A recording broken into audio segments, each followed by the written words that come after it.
Guatemala elige presidente en una segunda vuelta electoral. Los guatemaltecos están llamados a las urnas para elegir entre el centro-derechista Alejandro Yamatei y la socialdemócrata Sandra Torres, en uno de los países más peligrosos de América Latina para los activistas sociales. France 24 dialogó con varios de ellos para saber qué esperan del nuevo gobierno. Y los argentinos también van hoy a las urnas. La nación sudamericana empieza a definir su futuro político en unas elecciones primarias de las que saldrán los candidatos y las formaciones que participarán en las elecciones generales de octubre. Los comicios medirán las fuerzas entre el actual presidente Mauricio Macri y su contendiente Alberto Fernández. Se registran enfrentamientos entre palestinos y la policía de Israel en uno de los lugares sagrados de Jerusalén durante el día de la conmemoración de la llamada celebración del sacrificio. Se trata de la mayor fiesta del Islam y hasta el momento al menos 14 personas resultaron heridas. Muy buenos días, bienvenidos a las noticias de France 24. Muchísimas gracias por acompañarnos. Mi nombre es Santiago Aristía y comenzamos esta emisión en Guatemala, que hoy va a las urnas y lo hace para elegir al presidente en una segunda vuelta electoral y en un clima marcado por las tensiones entre los candidatos. Los guatemaltecos elegirán entre el centro-derechista Alejandro Yamatei y la socialdemócrata Sandra Torres, y la presión entre las respectivas formaciones políticas marcaron el pulso de las jornadas previas. Guatemala es uno de los países más peligrosos de América Latina para los activistas sociales. La Unidad de Protección a Defensores y Defensoras de Derechos Humanos del país reportó 26 asesinatos y la mayoría de ellos a campesinos, defensores del territorio y de los pueblos indígenas. ¿Qué esperan los defensores que cambie con la elección del nuevo presidente? Nuestra enviada especial Cindy Regidor conversó con algunos de los activistas. Aquí en El Calvario, en el municipio de Villanueva, un proyecto de extracción arenera ha juntado a un grupo de personas para defender sus derechos y la protección de la naturaleza. Sus familias sufren por el polvo y el ruido. Las vibraciones constantes de los camiones dañan sus viviendas y temen un deslave en el futuro. Su activismo es riesgoso en un país donde se registraron 392 agresiones contra defensores en 2018, una por cada día del año. Sí, mire, por estar en este movimiento ya hay amenazas de muerte. Ante sus reclamos y los peligros que corren, las respuestas de las autoridades no llegan. Porque tal vez las entidades del gobierno se van por beneficios personales, sin importar el daño que se le causa a la naturaleza.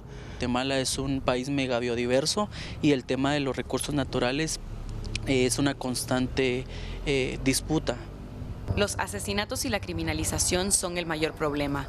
Vicenta Jerónimo, una mujer maya con 26 años de trayectoria en la defensa ambiental y de los territorios, lo sabe bien.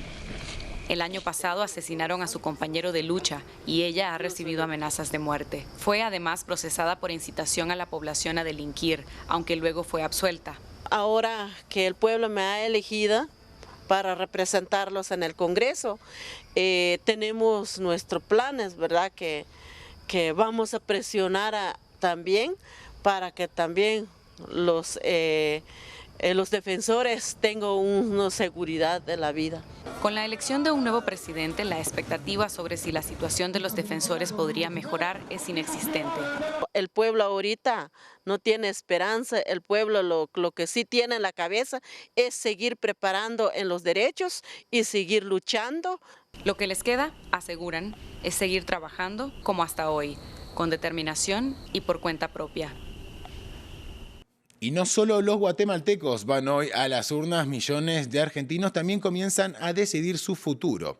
Hoy la nación sudamericana vive una jornada electoral clave que marcará la primera medición de fuerzas entre el actual presidente Mauricio Macri y su contendor Alberto Fernández de cara a las presidenciales de octubre.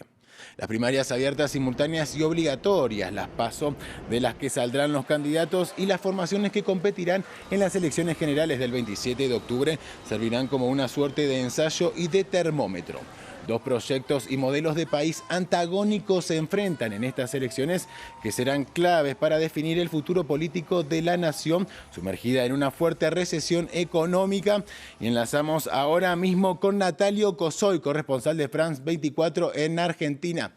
Buenos días, Natalio. Bueno, están abriendo las urnas hace minutos, comenzaron apenas a abrir una jornada clave que empieza a definir el futuro político de Argentina en una sociedad realmente polarizada en torno a dos proyectos políticos, ¿verdad, Natalio? Buenos días, Santiago, así es. Como bien decís, son dos propuestas muy diferentes, son las dos propuestas sin duda con la mayor chance, son los principales contendores y por eso aquí en uno de los centros de votación en la ciudad de Buenos Aires los fiscales están abocados a controlar voto a voto el resultado de las PASO porque va a ser una información clave para determinar cuál de esos proyectos, uno el del presidente Mauricio Macri, que tiene que ver con una apertura a un proyecto, si se quiere, global, a los mercados, acercarse a los mercados. De hecho, el Fondo Monetario Internacional le otorgó al país su crédito más grande de la historia. Y del otro lado, un proyecto más concentrado hacia el interior del país, que es el de Alberto Fernández, que va en conjunto en su candidatura con la expresidenta Cristina Fernández y que busca en todo caso, si se quiere, concentrarse en el consumo interno del país. Eso desde lo económico, después hay muchas variables más, pero claramente ahí permanece eso que se ha llamado históricamente en los últimos 10, 15 años la grieta en Argentina y es por ahí por donde van caminando las candidaturas y es por ahí por donde van a tener que decidir los electores en Argentina.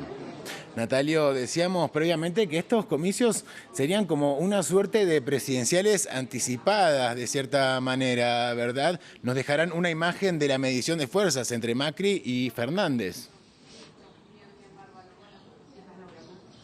Y eso es clave para los candidatos y es clave para los votantes. Para los candidatos porque les permite entender dónde estar parados y reajustar su estrategia de cara al 27 de octubre cuando serán las generales y para los electores, para los votantes, para tal vez redefinir su voto. Algunos por ahí iban para alguno de los otros 8 candidatos, 8 fórmulas a la presidencia argentina y decidirán hacia el 27 de octubre, dependiendo de lo que pase en estos comicios, cambiar su decisión para darle más fuerza a uno o a otro de los principales candidatos. Natalio, muchísimas gracias por este reporte. Estaremos informándoles en France 24 a lo largo de toda esta jornada sobre lo que sucede en estas elecciones primarias en Argentina. Y en otras noticias, cientos de palestinos y la policía de Israel se enfrentaron en la explanada de las mezquitas en el día en que se conmemora la llamada celebración del sacrificio. Estamos hablando de la mayor fiesta del Islam y los choques se produjeron tras rumores de que las autoridades iban a permitir el ingreso de judíos al lugar. El informe es de Valentina Torres Sánchez. Las granadas de aturdimiento y las balas de goma marcaron la jornada en la explanada de las mezquitas. Miles de musulmanes se encontraban en el lugar para la llamada celebración del sacrificio, la mayor festividad del Islam. De acuerdo con médicos palestinos, al menos 14 personas resultaron heridas en los enfrentamientos con la policía de Israel, mientras que las autoridades señalaron que 4 soldados israelíes también fueron lesionados. Este año, la celebración del sacrificio, día en que los musulmanes conmemoran la intención de Abraham de sacrificar a su hijo en ofrenda a Dios, coincidió con el llamado Tish B'Av, jornada en que los judíos rememoran la destrucción de 2 templos bíblicos que se encontraban en este lugar, el más sagrado del judaísmo y el tercero más sagrado para el Islam. La coincidencia hizo que saltaran rumores de que las autoridades iban a permitir la entrada masiva de judíos al lugar, lo que exacerbó los ánimos. Entre tanto, en Gaza, los rezos también se llevaron a cabo en medio de tensión. Continuaremos resistiendo a la ocupación y continuaremos las marchas del regreso para acabar con el asedio y seguir con la resistencia en todas las formas posibles. La conmemoración se realizó mientras que decenas de palestinos velaban a un joven que murió por disparos de los agentes israelíes tras acercarse armado a la valla que divide la franja de Gaza de Israel.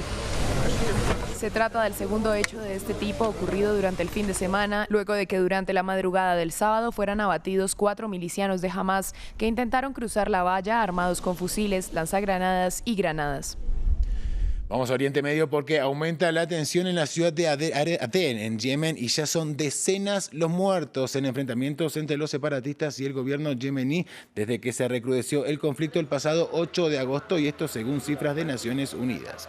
Luego de que los rebeldes tomaran el Palacio Presidencial tras varios días de enfrentamientos, el gobierno reconocido internacionalmente habla de un golpe de Estado por el que culpa además a los Emiratos Árabes Unidos. Mientras tanto, la coalición liderada por las tropas de Arabia Saudita, aliadas del gobierno yemení, continúan presionando por la salida de los rebeldes de esta región del sur del país. Hasta aquí las noticias. Sigan en France 24 y en France24.com.